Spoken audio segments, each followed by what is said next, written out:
এক ছোট্ট গ্রামের মাঝখানে এক বিশাল বড় শুকনা বট গাছ। এইখানকার লোকজন বলতে থাকে এই বট গাছ নাকি অভিশপ্ত বট গাছ। কেউ যদি এই বট গাছ কাটার চিন্তা ভাবনা করে একটু পরে তার শরীর থেকে মাথা আলাদা হয়ে সেই বট গাছের নিচেই পড়ে থাকে। কিন্তু হঠাৎ একদিন পূর্ণিমার রাতে সেই বট গাছে ঝুলন্ত এক ছেলের লাশ দেখতে পায়। এইটা দেখে গ্রামবাসীরা আরো বেশি ভয় পেয়ে যায় আর বলতে থাকে আসলে এর পিছনে কার হাত আছে। কিন্তু তখনই সেই গ্রামের এক সাহসী ছেলে রাইস্টার দৌড়ে দৌড়ে বাবার কাছে চলে যায় আর বলতে থাকে বাবা কোনো কি উপায় নাই ওই গাছ থেকে আমাদের রক্ষা করার মতো। তারপর বাবা বলতে থাকে বেটা উপায় তো আছে, কিন্তু তার আগে আমাকে ওই বট গাছের নিচে যেতে হবে।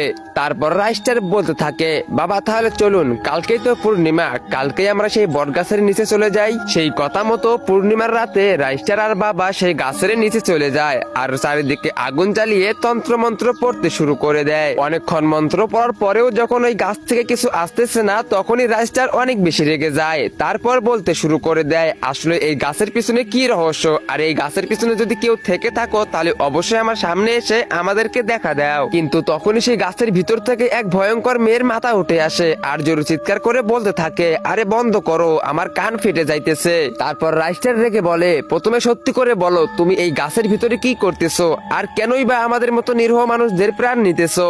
তো গাইস এরপর কি হয়েছিল সেটা তোমরা দেখতে পারবে পার্ট 2 তে। পার্ট 2 অনেক ইন্টারেস্টিং হতে চলেছে। তো পার্ট 2 দেখতে চাইলে অবশ্যই ভিডিওতে লাইক করে চ্যানেলটাকে সাবস্ক্রাইব করে দাও আর কমেন্টে পার্ট 2 লেখো।